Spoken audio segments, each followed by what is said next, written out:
Саламатсыздар ма, құрметті оқырмандар? Сіздермен бірге математика пәнінің оқытушысы Әлсейітов Амангелді Құмарлы. Математикадан 100 ұбт-ға дайындық есебі айдармен берілетін есептер топтамасының нөмірі 12-ші есебін талдауға кірісемін. Сонымен есептің берілгені құрамындағы никельдің мөлшері 5% және 40% болаттың екі түрлі сорты бар. Құрамындағы никельдің мөлшері 30% болатын 140 тонна болат алу үшін екі сорттың әрқайсынан неше тоннадан алу керек. Бұл пайызға берілген мәтін есеп. Бұл түрде есептерді шығару үшін екі сызықтық теңдеуден тұратын теңдеулер жүйесін құрған жөн. Бірінші теңдеу берілген екі заттың массасы және шығатын қоспаның массасына қатысты құрылады. Ал екінші теңдеу осы үш заттың құрамындағы бір нәрсенің пайыздық үлесіне қатысты құрылады. Біздің жағдайымызда заттың құрамындағы нәрсе ол никель. Біріншісінде 5%, екіншісінде 40% болып тұр.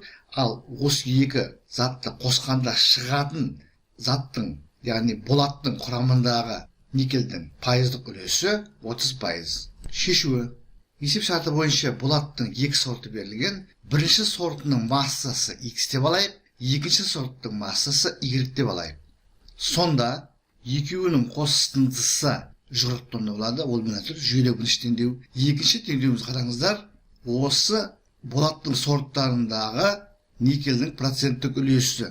Біріншісінде 5%, 5X болып тұр, екіншісінде 40%, 40Y болып тұр, және шыққан 140 тонна болаттың құрамындағы никельдің пайыздық үлесі 30%. Ондан тұры 30 көбейтілген 140. Сонымен екі айнымалысы бар, екі теңдеуден тұратын сызықтық теңдеулер жүйесін алдық. Осы жүйені шешетін боламыз. Сызықтық теңдеулер жүйесін шешудің бірінші тәсілі бар. Біз қазір есеп шығару барысында қай тәсіл қолданғанымыз жөнінде айтатын боламыз. Жүйенің бірінші теңдеуін өзгеріссіз қалдырып, екінші теңдеуін 5-ке қысқартамыз. Сонда біз берілген жүйемен мәндес мынандай сызықтық теңдеулер жүйесін аламыз. Бұдан көрініп тұр, ең оңай тәсіл мүшелеп азайту. Яғни екінші теңдеуден жүйенің бірінші теңдеуін мүшелеп азайтамыз. Сонда қараңыздар, X-тен X-ті азайтамыз. X жойылып кетеді. 8Y минус Y 7Y болады. 840 минус 140 700 шығады. Сонымен біз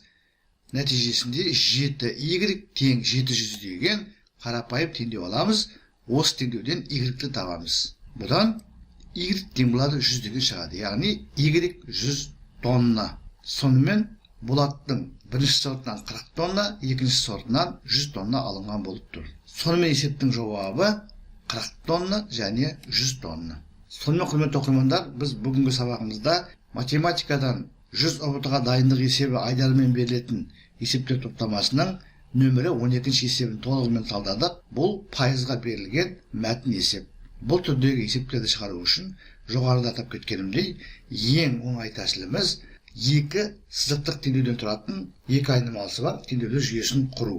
Бірінші теңдеуді алынатын екі затпен шыққан қоспаның массасына қатысты құрады. Екінші теңдеуді осы үш заттың құрамындағы бір нәрсенің, біздің жағдайымызда никельдің пайыздық үлесі бойынша құрады. Алынған сызықтық теңдеулер жүйесін кез келген тәсілмен шешіп, есептің жауабын алуға болады.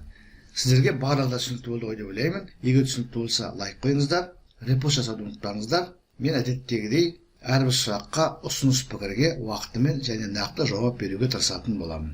Зейін қойып тыңдағандарыңыз үшін көп рахмет. Келесі кездескенше.